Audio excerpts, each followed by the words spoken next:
Welcome dear student, आप सभी का स्वागत है कृष्णा बैच के एक और धमाकेदार क्लास में। और आज हम पढ़ने वाले हैं इकोनॉमिक्स का चैप्टर नंबर 3, जिसका सवाल एग्जाम के पॉइंट ऑफ व्यू से काफ़ी ज़्यादा इंपॉर्टेंट होता है और इस टॉपिक्स के जो सवाल होते हैं वो काफ़ी ज़्यादा ईजी होते हैं। और ये चैप्टर देखा जाए तो इससे लगभग 2 से 3 या 4 नंबर के प्रश्न आते हैं और चैप्टर काफ़ी ईजी है।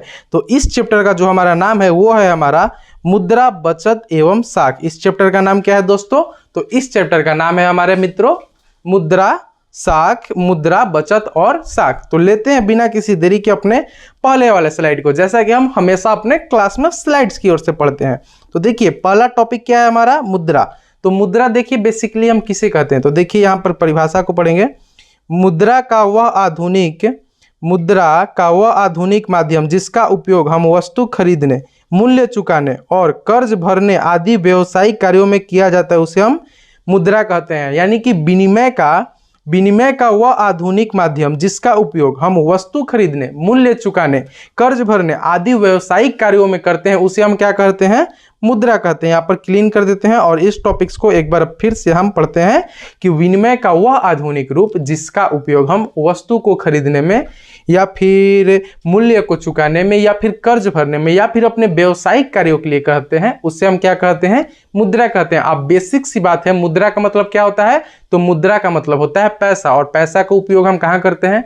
तो किसी भी सामान को खरीदने में करते हैं या फिर कर्ज चुकाने में करते हैं या फिर किसी भी चीज़ का मूल्य चुकाने में करते हैं या फिर अपने काम के लिए अलग अलग तरीके से हम पैसा का उपयोग करते हैं। उसी पैसे को हम क्या बोलते हैं? तो उसी पैसे को हम मुद्रा बोलते हैं। ठीक है, तो इस पॉइंट को आप समझ चुके होंगे।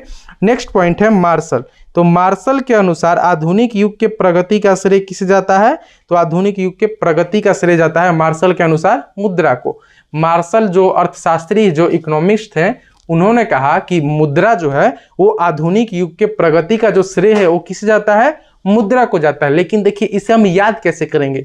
तो सिंपली आपने देखा होगा, अपने घर के आसपास या फिर बाजारों में देखा होगा कि मार्शल नाम की एक 4 व्हीलर गाड़ी आती है। मार्शल नाम की एक 4 व्हीलर गाड़ी आती है। यहाँ पर इमेज भी आप देख सकते हैं, ये है मार्शल। ठीक है, तो मार्शल नाम की एक 4 व्हीलर गाड़ी आती है और आधुनिक समय में जो लोग हैं वो मार्शल को खरीद रहे हैं। आधुनिक समय में जो लोग हैं वो मार्शल को खरीद रहे हैं। आधुनिक समय में जो लोग हैं वो मुद्रा से किसको खरीद रहे हैं? तो मार्शल को खरीद रहे हैं। तो इससे हम चीज़ें को रिलेट कर पाते हैं कि जो मार्शल है उन्होंने क्या कहा कि आधुनिक युग के प्रगति का श्रेय मुद्रा को जाता है। यानी कि आधुनिक युग में जो व्यक्ति है वो मुद्रा से किसे खरीद रहे हैं? तो मार्शल को खरीद रहे हैं। और जिससे हमारा ट्रिक बनता है कि आधुनिक युग के प्रगति का श्रेय मुद्रा को जाता है। यह बात किसने कहा था? तो ये मार्शल ने कहे थे। ठीक है, तो इस वाले पॉइंट को हम याद कर लिए हैं और बढ़ते अपने नेक्स्ट वाले पॉइंट को। तो नेक्स्ट वाला पॉइंट भी काफी ज्यादा इंपॉर्टेंट है। ट्रेस्कॉट के अनुसार मुद्रा हमारी अर्थव्यवस्था की हृदय नहीं तो रक्त प्रवाह अवश्य है। ट्रेस्कॉट नामक इकोनॉमिस्ट ने कहा, ट्रेस्कॉट नामक जो अर्थशास्त्री थे, उन्होंने कहा कि जो मुद्रा है वो हमारी अर्थव्यवस्था का हृदय नहीं है लेकिन रक्त प्रवाह अवश्य है। जो मुद्रा है वो हमारी अर्थव्यवस्था का हृदय नहीं है लेकिन रक्त प्रवाह अवश्य है। ठीक है, इस पॉइंट को आप याद रखिएगा। काफ़ी ज़्यादा थोड़ा सा जटिल पॉइंट है ये, तो इसको याद रखना काफ़ी ज़रूरत है, क्योंकि ऐसे अगर क्वेश्चंस एग्जाम में आ जाते हैं तो हो सकता है कि आपकी रजिया गुंडों में फंस जाए। तो ऐसा करें कि इस पॉइंट को थोड़ा ध्यान से पढ़ें। तो ट्रेस्कॉट ने क्या कहा था? मुद्रा हमारी अर्थव्यवस्था का हृदय नहीं है लेकिन रक्त प्रवाह अवश्य है। ठीक है, बढ़ते अपने अगले पॉइंट के ऊपर। तो अगले पॉइंट है मुद्रा अर्थव्यवस्था की रीढ़ मानी जाती है। मुद्रा क्या मानी जाती है? तो मुद्रा अर्थव्यवस्था की रीढ़ मानी जाती है। जैसे भारत की जो बैटिंग है उसके रीढ़ कौन माने जाते हैं? तो उसके रीढ़ माने जाते हैं विराट कोहली। तो उसी प्रकार जो हमारी अर्थव्यवस्था है उसके रीढ़ कौन माने जाता है? तो अर्थव्यवस्था का रीढ़ मानते हैं हम मुद्रा को। किसको मानते हैं? मुद्रा को। यहाँ पे आप देख सकते हैं, बोर्ड को क्लीन कर देते हैं और सारे पॉइंट को एक बार फिर से हम शॉर्ट रिवीजन करते हैं। तो मुद्रा विनिमय का वह आधुनिक माध्यम है जिसका उपयोग हम वस्तु खरीदने, मूल्य चुकाने अथवा कर्ज भरने तथा व्यवसायिक कार्यों के लिए करते हैं, उसे हम क्या कहते हैं?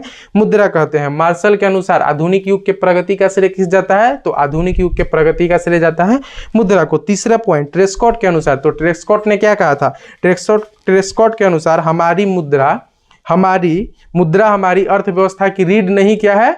रक्त का प्रवाह अवश्य है। मुद्रा हमारी अर्थव्यवस्था का हृदय नहीं है लेकिन रक्त का प्रवाह अवश्य है। बोलने में थोड़ा चीजें गलती बुला रही होगी, ये मैंने अभी अभी मैं जो है यूट्यूब के ऊपर क्लास ले रहा हूँ, तो ये चीज़ें मेरे को एक्सपीरियंस नहीं है। आप थोड़ी देर क्लास में अच्छे से बैठे, चीज़ें आपको सही समझ में आएगी और मेरे मुंह से भी चीज़ें धीरे धीरे एक्सपीरियंस हो जाएगा, तो काफ़ी सही चीज़ें लिख लेंगी। लास्ट वाला हमारा जो पॉइंट है वो क्या है, तो लास्ट वाला हमारा पॉइंट है मुद्रा हमारी अर्थव्यवस्था की क्या मानी जाती है, तो रीढ़ मानी जाती है। आपसे सवाल पूछ सकता है कि अर्थव्यवस्था का रीढ़ किससे माना जाता है, तो अर्थव्यवस्था का रीढ़ माना जाता है मुद्रा को। बढ़ते हैं अपने नेक्स्ट वाले स्लाइड की ओर। ये आया हमारा नेक्स्ट वाला स्लाइड, और ये क्या है हमारा, तो ये है हमारा मुद्रा। आप देख सकते हैं ये क्या है हमारा, तो ये है हमारा मुद्रा। ठीक है, ये मुद्रा है, यहाँ पे आपने देख लिया। ठीक है, आते हैं अपने नेक्स्ट वाले पॉइंट की ओर। तो देखिए विनिमय के दो रूप होते हैं। तो विनिमय के कितने रूप होते हैं, दो रूप। पहले आपने सुना होगा, एक होता है वस्तु विनिमय प्रणाली और एक होता है मौद्रिक विनिमय प्रणाली। देखिए वस्तु विनिमय प्रणाली में सिंपली क्या होता था, मान के चलिए पहले के दिनों में क्या होता था, जो प्राचीन समय था उस समय क्या होता था कि हमें किसी भी वस्तु की जरूरत है, तो उस समय तो पैसे नहीं होते थे, तो लोग क्या करते थे, एक वस्तु के बदले दूसरे वस्तु से सामान को खरीद और बेच लेते थे। यानी कि यदि आपको ये पेन चाहिए तो मैं आपसे बोलूंगा कि इसके बदले मुझे कुछ दे दीजिए, क्योंकि उस समय तो पैसा का प्रचलन था ही नहीं। तो इस पेन के बदले आप हमें कुछ दे दिए, कुछ चावल दे दिए या फिर कुछ गेहूं दे दिए या फिर कोई पत्थर वगैरह ही दे दिए, तो इस पेन के बदले या फिर भोजन ही दे दिए, कुछ खाने को ही दे दिए। तो पहले के दिनों में क्या होता था कि जो वस्तु विनिमय प्रणाली थी उसमें एक वस्तु को दूसरे वस्तु से बदल दिया जाता था। फिर उसके बाद जब मुद्रा का विकास आया तो क्या आया, मौद्रिक विनिमय प्रणाली। यानी कि कोई भी सामान आपको खरीदना है तो आपको उसके बदले क्या देना पड़ेगा, मुद्रा देना पड़ेगा, यानी कि पैसा देना पड़ेगा। आज जो प्रणाली चलती है वो कौन सी प्रणाली चलती है, तो आज हमारी चलती है मौद्रिक विनिमय प्रणाली। हम कोई भी सामान खरीदने जाते हैं तो हम बोलेंगे कि आप हमसे चावल ले लीजिए और से ये सामान दे दीजिए, तो दुकानदार देगा, नहीं देगा। और दुकानदार क्या बोलेगा कि हमको पैसा दीजिए। ठीक है, तो आज कौन सी प्रणाली चल रही है, मौद्रिक विनिमय प्रणाली। मौद्रिक विनिमय प्रणाली में जो वस्तु का आदान प्रदान किससे होता है, तो पैसों से होता है, मुद्रा से। किससे, पैसों से। यहाँ पे हम वस्तु विनिमय प्रणाली को पढ़ते हैं। तो देखिए जिसमें वस्तु विनिमय प्रणाली, उससे प्रणाली को कहा जाता है, सॉरी यहाँ पे जिसमें थोड़ा सा प्रिंटिंग मिस्टेक हो गया है। वस्तु विनिमय प्रणाली उस प्रणाली को कहा जाता है जिसमें एक वस्तु के बदले दूसरी वस्तु का आदान प्रदान होता है। एक वस्तु के बदले दूसरी वस्तु का आदान प्रदान होता है। यहाँ पर जिसमें को मैं काट देता हूँ और एक बार फिर से पॉइंट का रिवीजन करते हैं। वस्तु विनिमय प्रणाली उस प्रणाली को कहा जाता है जिसमें एक वस्तु के बदले दूसरी वस्तु का आदान प्रदान होता है। इस प्रणाली में एक पक्ष को घाटा एवं एक पक्ष को मुनाफा होता है। मान के चलिए पहले के दिन में आपने सुना होगा वस्तु विनिमय प्रणाली चलती थी, तो किसी को चावल की ज़रूरत है और उसके बदले किसी को गाय चाहिए, तो कोई व्यक्ति 10 किलो चावल देके या 20 किलो चावल देके गाय ले लेता था। चावल तो कुछ दिन बाद खराब हो जाता था और गाय जो थी उससे व्यक्ति दूध भी खाता था, उससे दही वगैरह भी बनाता था और उसका दूध भी बेचता था। तो इस पक्ष में क्या हो जाता था, तो जो लोग चावल लिए थे उन्हें तो घाटा हो जाता था और जिसको गाय मिला उसको क्या हो जाता था, मुनाफा हो जाता था। तो वस्तु विनिमय प्रणाली में एक पक्ष को घाटा हो जाता था और एक पक्ष को मुनाफा हो जाता था, और इसमें वो चीजों का आदान प्रदान एक वस्तु के बदले दूसरी वस्तु से होता था। ठीक है, तो इस वाले पॉइंट को आप समझ चुके होंगे और बोर्ड के हमने क्लीन कर दिया ताकि आप स्क्रीनशॉट्स भी ले सकें। ठीक है, बढ़ते अपने नेक्स्ट वाले स्लाइड की ओर। तो नेक्स्ट वाले स्लाइड में हमारा देख सकते हैं वस्तु विनिमय प्रणाली का एग्जाम्पल देख सकते हैं। यहाँ पर एक व्यक्ति सेव दे रहा है और दूसरा व्यक्ति क्या ले रहा है, केला ले रहा है। एक सेव देगा और एक दूसरे को केला देगा, केला और सेव को लोग बदल देंगे। तो ये क्या हो गया, बैटर सिस्टम, यानी कि वस्तु विनिमय प्रणाली। अब आज किसी से आप सेव मांगिए तो सेव के बदले क्या लेगा दुकानदार, पैसा लेगा। लेकिन पहले पैसा था ही नहीं, तो वस्तु से वस्तु खरीदे जाते थे और बेचे जाते थे। ठीक है, बढ़ते अपने नेक्स्ट वाले पॉइंट को। तो आप यहाँ फिर भी देख सकते हैं ये यहाँ पे ये व्यक्ति मछली दे रहा है और ये व्यक्ति इधर इसको मीट दे रहा है। तो जाहिर सी बात है कि इस जो व्यक्ति है, ये जो लाल कलर का रुमाल लगा है, इसको घाटा होने वाला है, क्योंकि मछली जो होती है वो सस्ती होती है और जो मीट है वो महंगी होती है। ठीक है, मछली सस्ती होती है और मीट क्या होती है, महंगी होती है। तो इस व्यक्ति को यहाँ पे घाटा होने वाला है और इस व्यक्ति को यहाँ पे मुनाफा होने वाला है।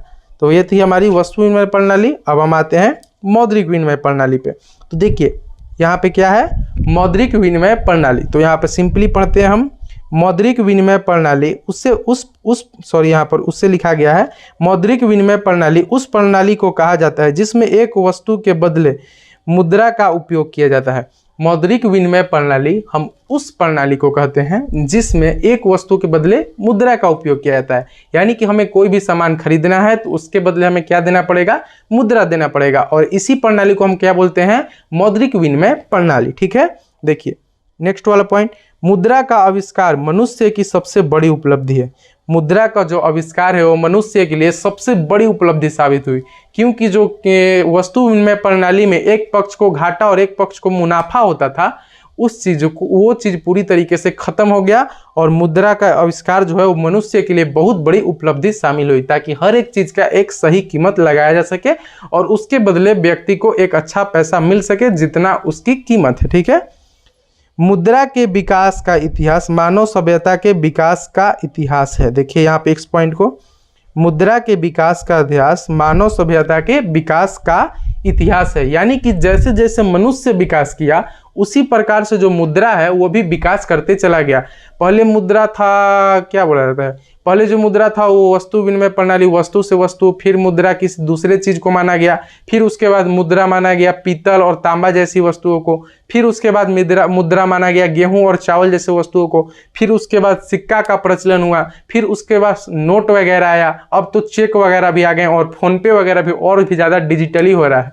ठीक है, तो मुद्रा का जो इतिहास है वो मानव सभ्यता का है विकास का इतिहास है। यानी कि जैसे जैसे मुद्रा विकास की है उसी तरीके से मनुष्य की सभ्यता भी है वो विकास की है, या फिर ये भी बोल सकते हैं कि जैसे जैसे मनुष्य के सभ्यता का विकास हुआ है उसी प्रकार से हमारे मुद्रा का भी विकास हुआ है। ठीक है, नेक्स्ट पॉइंट की ओर बढ़ते हैं। तो आधुनिक युग के प्रगति का श्रेय किसे जाता है, मुद्रा का जाता है। देखिए यहाँ पे आधुनिक युग के प्रगति का श्रेय किसे जाता है, तो आधुनिक युग के प्रगति का श्रेय जाता है हमारा मुद्रा को। आधुनिक युग के प्रगति का श्रेय किसे जाता है, मुद्रा को जाता है। यहाँ पे ये पॉइंट काफी इंपॉर्टेंट है कि आधुनिक युग के प्रगति का श्रेय किसे जाता है, मुद्रा को जाता है। ठीक है, तो यहाँ तक आप समझ चुके होंगे और बढ़ते हैं अपने नेक्स्ट वाले स्लाइड की ओर। ये आ गया आपका नेक्स्ट वाला स्लाइड। ठीक है, तो यहाँ पे नेक्स्ट वाला स्लाइड पे आप देख सकते हैं कि यहाँ पर कोई बहन जी है जो सब्जी वगैरह खरीद रही है। अब इनको इसके बदले क्या पे करना पड़ेगा, मुद्रा पे करना पड़ेगा, पैसा देना पड़ेगा। ठीक है, तो ये किसका उदाहरण है, तो मौद्रिक विनिमय प्रणाली का उदाहरण है। बढ़ते अपने नेक्स्ट वाले स्लाइड की ओर। तो नेक्स्ट वाला स्लाइड आ चुका है। तो ये देखिए, ये काफी इंपॉर्टेंट और काफी वीवीआई यहाँ से ये आपके लिए पॉइंट है। ठीक है, काफी इंपॉर्टेंट और काफी वीवीआई पॉइंट है ये आपके लिए, और क्वेश्चंस बनने के जो चांस है आपके बोर्ड एग्जाम में यहाँ से काफी ज्यादा चांस है। ठीक है, तो देखिए हम एक एक चीज को याद करते हैं। भारत की जो मुद्रा है वो क्या है, सॉरी यहाँ पर थोड़ा सा जो भारत की मुद्रा है वो क्या है, तो भारत की मुद्रा है रुपया। भारत की मुद्रा क्या है, रुपया। देखिए भारत नेपाल पाकिस्तान, भारत नेपाल पाकिस्तान तीनों का मुद्रा क्या है, भारत नेपाल और पाकिस्तान। नेपाल का तो सॉरी यहाँ इस स्लाइड में, हाँ यहाँ पे दिया हो, देखिए भारत नेपाल और पाकिस्तान, भारत नेपाल और पाकिस्तान। तो इन तीनों देश की मुद्रा का नाम क्या है, रुपया। भारत नेपाल पाकिस्तान, भारत नेपाल पाकिस्तान, भारत नेपाल पाकिस्तान, रुपया। भारत नेपाल पाकिस्तान रुपया, भारत नेपाल पाकिस्तान रुपया। यहाँ पर देखते चलिए, भारत नेपाल पाकिस्तान इनकी मुद्रा क्या है, रुपया। बांग्लादेश, तो बांग्लादेश टका। तो देखिए याद कैसे करेंगे, बांग्लादेश, बांग्ला में कौन रहता है, तो बांग्ला में टकला आदमी रहता है। बांग्ला में कौन रहता है, तो बांग्ला में टकला आदमी रहता है। तो बांग्लादेश की मुद्रा क्या है, टका। बांग्ला में कौन रहता है, तो टकला आदमी रहता है।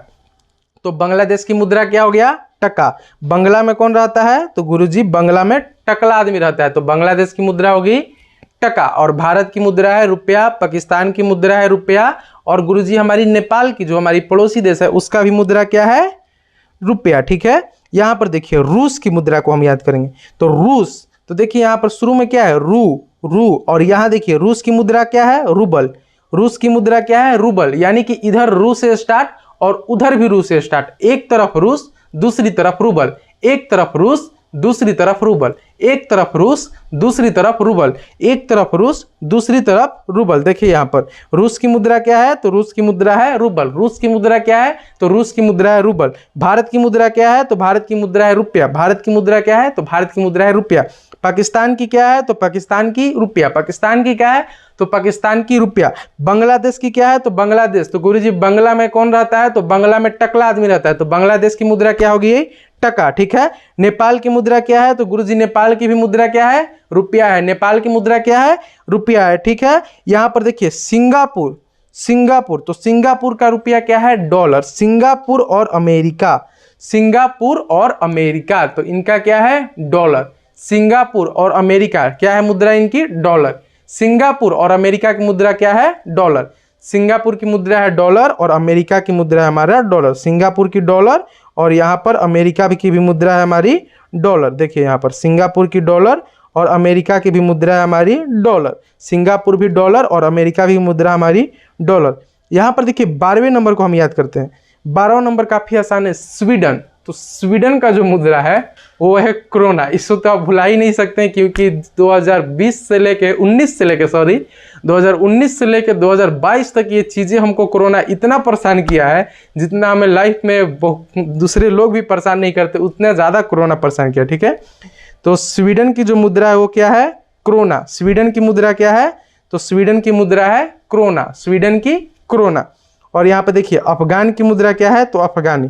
ये तो काफी आसान है, अफगान अफगानी, अफगान अफगानी। तो अफगान की मुद्रा क्या है? तो अफगान की मुद्रा है हमारी अफगानी। अफगान की मुद्रा है हमारी अफगानी। इंग्लैंड की क्या है? तो इंग्लैंड की होती है मुद्रा पाउंड। इंग्लैंड की मुद्रा होती है पाउंड। आपने देखा होगा कि जो इंग्लैंड में जो अंग्रेज होते हैं उनके कपड़े ऐसे होते हैं बैंड बाजे वाले की तरह, और जो बैंड बाजे वाले होते हैं वो पे पे पे पे पे पे बैंड बाजे बनाते हैं। इसका मतलब हम सिंपली याद कर सकते हैं कि इंग्लैंड के जो लोग होते हैं वो तो अंग्रेज होते ही हैं, और अंग्रेज हमारे शादियों में क्या करते हैं? तो पे पे बजाने का काम करते हैं, यानी कि बैंड बाजा बजाने का काम करते हैं। तो इंग्लैंड की मुद्रा क्या हो गई हमारी? पाउंड। इंग्लैंड की मुद्रा हमारी क्या हो गई? पाउंड। यहाँ पर देख लीजिए इंग्लैंड की मुद्रा हो गई हमारी पाउंड। यहाँ पे देख लीजिए ये इंग्लैंड वाले लोग हैं जो पेपे बजाने का काम करते हैं, तो इंग्लैंड की मुद्रा हमारी हो गई पाउंड। इंग्लैंड की मुद्रा हो गई हमारी पाउंड। रूस की मुद्रा रूबल। सिंगापुर की गुरुजी डॉलर। America dollar. अफगान की अफगानी। स्वीडन की गुरुजी क्रोना। अब देखिए यहाँ पर रियाल। ईरान की मुद्रा रियाल और इराक की मुद्रा दिनार। ईरान की मुद्रा रियाल और इराक की मुद्रा दिनार। इन्हीं दोनों को याद करने में थोड़ा सा चैलेंजिंग है। तो देखिए इसको भी हम एक सिंपल से ट्रिक से याद करते हैं। यहाँ पर देखिए ईरान वाले शब्द को पकड़ते हैं, इसका लास्ट में क्या आ रहा है? न आ रहा है।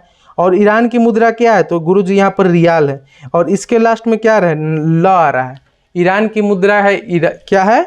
तो रियाल है। तो देखिए ईरान में लास्ट में क्या आ रहा है? न आ रहा है, और रियाल में लास्ट में क्या आ रहा है? ल आ रहा है, यानी कि नल शब्द का निर्माण कर रहा है। नल, नल।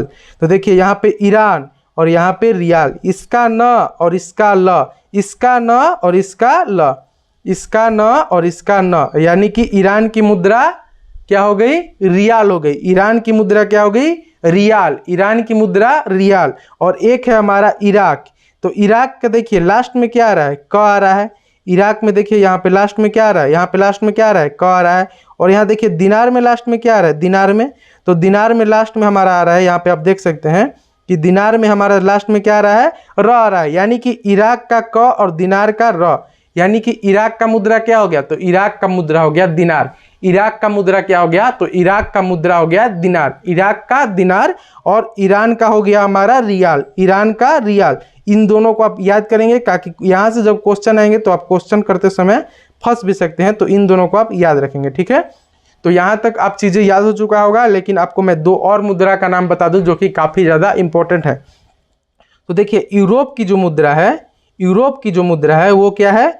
यूरो। क्या है? यूरो। यूरोप की मुद्रा क्या है? यूरो। यूरोप की मुद्रा है यूरो। यूरोप और यूरोप की मुद्रा यूरो। यूरोप की मुद्रा यूरो। यूरोप की मुद्रा euro. Europe euro. Europe euro. और यहाँ पर देखिए जापान की जो मुद्रा है, जापान, जापान की मुद्रा का नाम है येन। क्या नाम है? येन। जापान की मुद्रा का नाम क्या है? येन। जापान की मुद्रा का नाम क्या है? येन। जापान की मुद्रा का नाम क्या है? येन। तो इन सारी चीजों को आप याद कर लीजिएगा और स्क्रीनशॉट लेकर अपने नोट्स में इंक्लूड कर लीजिएगा। और एक बार फास्टली रिवीजन करते हैं कि गुरुजी भारत की मुद्रा तो रुपया, पाकिस्तान की मुद्रा तो रुपया, बांग्लादेश तो बांग्ला में टकला आदमी रहता है तो बांग्लादेश की मुद्रा टका, नेपाल की मुद्रा की रुपया, तो अमेरिका की, अमेरिका और सिंगापुर दोनों एक ही कैटेगरी के लोग, मुद्रा है डॉलर। अमेरिका और सिंगापुर दोनों एक ही कैटेगरी के, रुपया क्या है?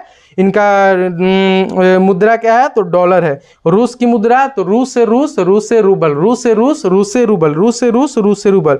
इंग्लैंड तो जो पेपे बजाते हैं उनका मुद्रा कैसा हो जाएगा, पाउंड हो जाएगा। जो पेपे बजाते हैं उनका मुद्रा क्या हो जाएगा, पाउंड हो जाएगा। अफगानिस्तान का तो अफगानी, अफगानिस्तान का तो अफगानी। स्वीडन का गुरुजी तो स्वीडन का कोरोना, इसे तो हम कैसे भूल सकते हैं, ये तो हमारा पुराना प्यार है, ठीक है। इराक का मुद्रा तो गुरुजी दिनार, इराक का मुद्रा तो क्या हो जाएगा, दिनार। ईरान का तो रियाल, ईरान का रियाल। ट्रिक क्या थी, नल, यानी कि ईरान के लास्ट में न आता है और इनके मुद्रा के लास्ट में ल आता है। इराक का ट्रिक क्या था कि लास्ट में क आता है और इधर लास्ट में र आता है, ठीक है। और दो मुद्रा हमने आपको बताया कि यूरोप का मुद्रा तो यूरो, यूरोप का मुद्रा यूरो, और जापान का मुद्रा येन। बढ़ते अपने नेक्स्ट वाले स्लाइड की ओर। तो नेक्स्ट वाला स्लाइड में बातें हैं नरेंद्र मोदी जी की। देखिए यहाँ पे 8 नवंबर 2016 को नरेंद्र मोदी ने विमुद्रीकरण की घोषणा की। 8 नवंबर 2016 को जो नरेंद्र मोदी हैं वो विमुद्रीकरण यानी कि नोटबंदी की घोषणा करते हैं। कब करते हैं नरेंद्र मोदी नोटबंदी की घोषणा, तो 8 नवंबर 2016 को। आप सबको पता होगा कि 2016 में था कि जो नोटबंदी किए थे नरेंद्र मोदी ने, ठीक है। तो 8 नवंबर 2016 को नरेंद्र मोदी ने विमुद्रीकरण यानी कि मुद्रा को नया करना, यानी कि पुराने नोट को बंद करना और मुद्रा को नया करना, इसी को क्या बोलते हैं, विमुद्रीकरण। तो नरेंद्र मोदी जो है 8 नवंबर 2016 को विमुद्रीकरण की घोषणा करते हैं, ठीक है।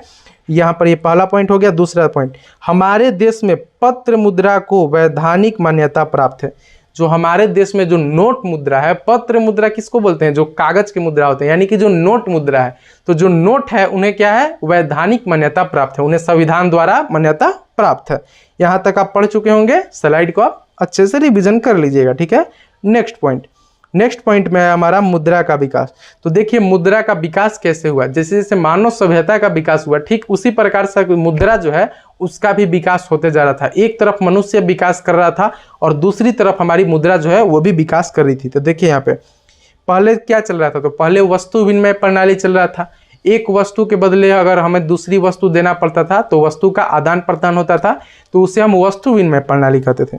फिर आया वस्तु मुद्रा प्रणाली, यानी कि इसमें कुछ वस्तु को क्या मान लिया गया, कुछ वस्तु को मुद्रा मान लिया गया। इसमें जैसे जो गेहूं है और शायद बाजरा था, गेहूं या फिर और कोई मक्का या बाजरा कोई था, तो उन्हीं को हम लोग क्या मान लिए थे, मुद्रा मान लिए थे। यानी कि हमको कोई भी सामान लेना है तो उसके बदले हमें गेहूं या फिर बाजरा देना पड़ता था, तभी हमें कोई भी सामान मिल सकता था। यानी कि मान के चलिए हमको कोई भी सामान चाहिए, हमको एक बक्सा ही चाहिए, तो हमको उसके बदले क्या देना पड़ता था, गेहूं ही देना पड़ता था। अगर चावल देते तो बात नहीं बनती, क्योंकि उस समय हम वस्तु मुद्रा चल रही थी। कौन मुद्रा चल रही थी, वस्तु मुद्रा। इसमें बोला गया था कि या तो आप हमको गेहूं दीजिए या तो आप हमको ये मक्का दीजिए। मक्का ही था या शायद कुछ और था, हमें याद नहीं आ रहा, ठीक है।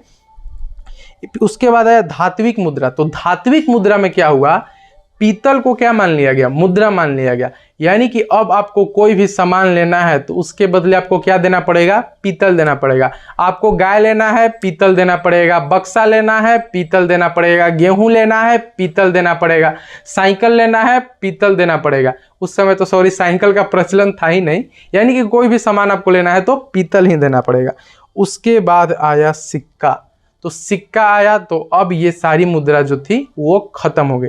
सिक्का आया तो अब हमको कोई भी सामान लेना है तो उसके बदले हमें क्या देना पड़ता था, तो गुरुजी सिक्का देना पड़ता था। क्या देना पड़ता था, सिक्का देना पड़ता था। लेकिन सवाल यहाँ पे ये उठता है कि गुरुजी सिक्का बंद क्यों हुआ। तो देखिए क्या होता था, जब लोग कहीं दूर जाते थे और एक बड़ी रकम लेके जाते थे तो सिक्का काफी भारी हो जाता था। लाख रुपया आप कैसे लेके जाइएगा, लाख या 10,000 ही रुपया आप सिक्का ले जाइएगा तो आपके हाथ दुख जाएंगे झोले में लेते लेते, ठीक है। तो इस तरह से लोगों ने क्या सोचा कि इस सिक्के को बंद करना चाहिए। सिक्के को बंद नहीं करना चाहिए बल्कि इसका प्रचलन कम करना चाहिए और एक हल्की मुद्रा होनी चाहिए। तो उसके बाद आया हमारा पत्र मुद्रा, यानी कि नोट, कागज वाला। तो कागज वाला जो मुद्रा है वो काफी ज्यादा हल्का हो गया और इससे जो है प्रचलन काफी ज्यादा अधिक होने लगा मुद्रा का।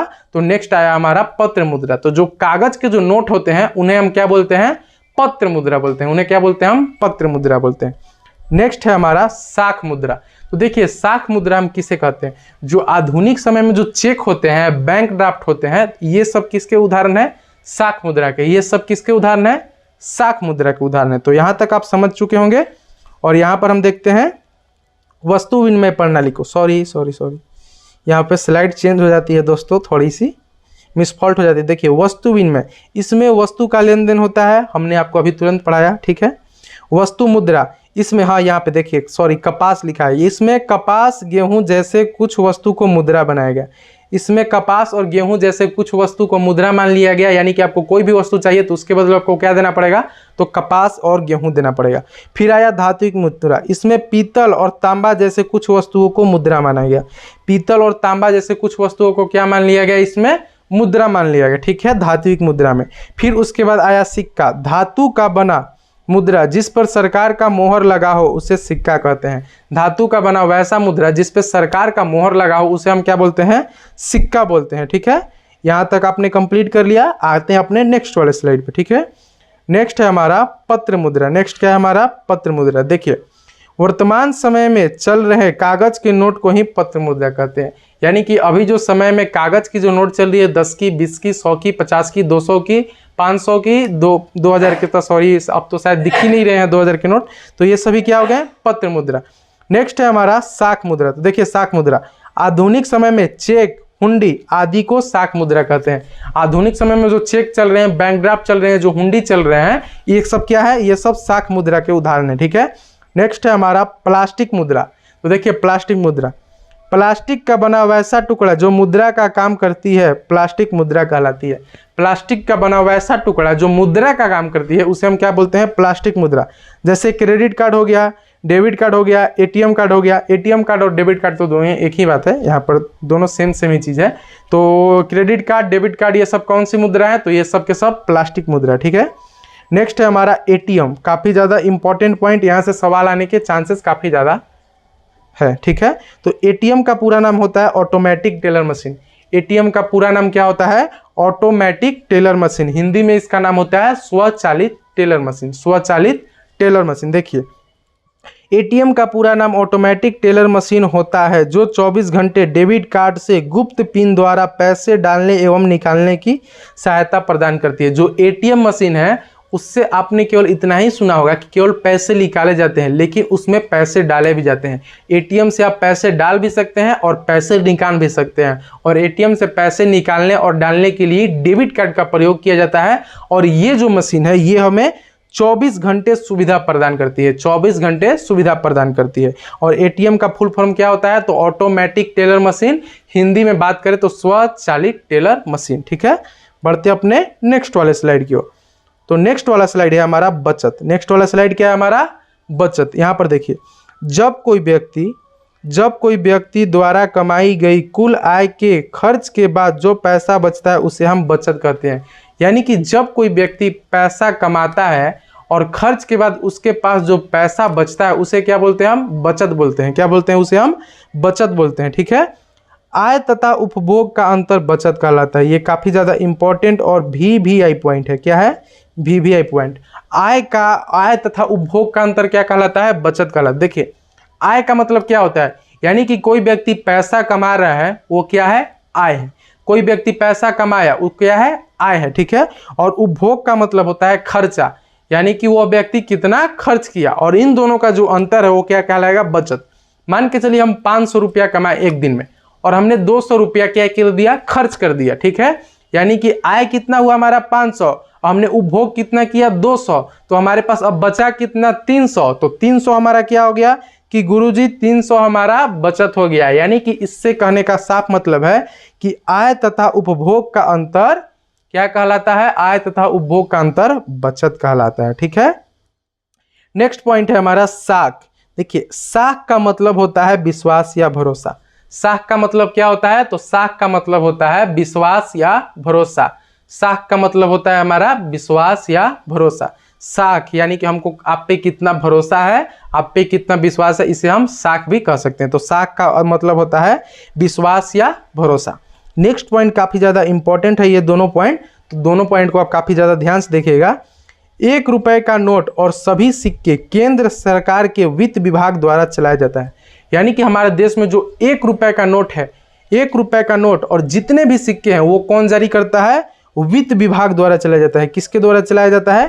तो वित्त विभाग के द्वारा चलाया जाता है, फाइनेंशियल विभाग के द्वारा। ठीक है, 1 रुपये का सिक्का और सभी नोट, आपको कंफ्यूजन जरूर होगा यहाँ पे। ठीक है, 1 रुपये का सिक्का, सिक्का कितने का? नहीं सॉरी, 1 रुपये का नोट, नोट कितने का? 1 रुपये का।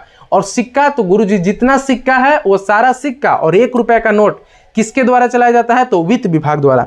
नेक्स्ट पॉइंट देखिए, 1 रुपये के अलावा सभी note reserve bank of India द्वारा चलाया जाता है।